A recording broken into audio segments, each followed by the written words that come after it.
Hello, so today I'm going to be talking about interactive videos.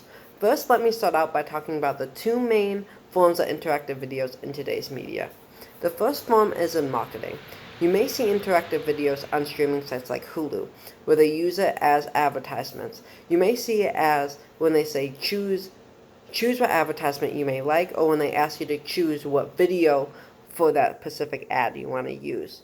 But today, I'm going to be talking more about the entertainment side of interactive videos, like Netflix's Black Mirror movie, Bandersnatch.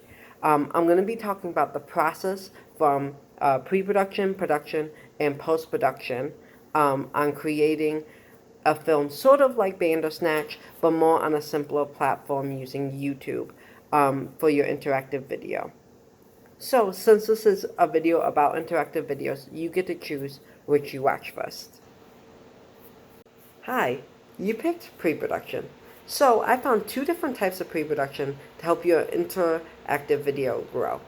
One way is using a site called Twine. Twine is an open source tool used for interactive storytelling. It's normally used for creating video games, but Netflix's Black Mirror Bandersnatch creators used it to help bring their script to life and create their film. So I decided to play around with it a little to help create my film, as you can see. Now, that is one way, but it's normally used for larger films. Since I was creating a smaller test film, I used the second way, which was using a storyboard. You can see with my storyboard, it begins with the start video. Then the start video branches out into two separate videos. One goes forward and one goes up. The one that goes up is the choice that will end quickly or will not move the story forward. The one that goes forward is the video that will move the story forward. After that, you'll see the story that moves forward has a second branch, will also have two branches.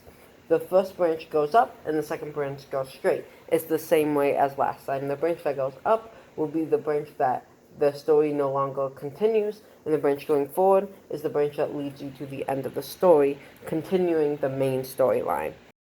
So those are the two forms of pre-production for an interactive video. Make sure to choose your next level of production to get the full-length video. Hey, so you picked production. So with production, there's a few things you want to make sure you do while shooting. One main thing is make sure all your clips are at least 25 seconds. This is actually a mistake I did, which you can see on my first clip if you watch the film. I had to add black in because I didn't have at least 25 seconds, which meant YouTube wouldn't let me add the interactive part at the end of my film. So make sure you have at least 25 seconds on your film. So the next step is you want to make sure that in your decision clips that you leave enough time for people to make their decision and for them to hear the question asked, just like in this clip. The stairs or the elevator? No, Do you know of anybody that? but we could try to figure it out. After you do that, you want to film each part of your story from your storyboard or interactive script. After you do that, you are ready for post-production. So make sure to click on that to get the full part of this video. Hey, you have picked post-production. So the first step on post-production is making sure you edit every video individually. So everywhere it cuts, you need to do it, like in this clip.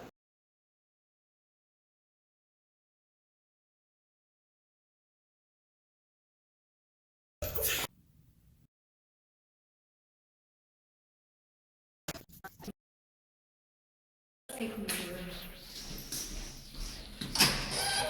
you. Alright, so I'll take a red one and some of the Okay. some of the, oh, they're not. You can take these. I like Okay. these. Lilies. They smell? Good, so you really want to make sure that each individual story is cut for their own video, because if not, it won't work. So next, we're going to go over to YouTube and start editing through there.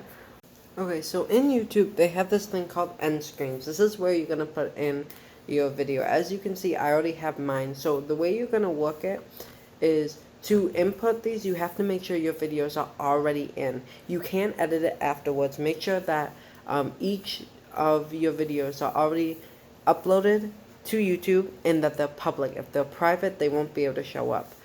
So you'll be able to go to this page right after your video is uploaded. And that's how you make an interactive video. If you'd like to see the video I made for this project, feel free to click on the video link.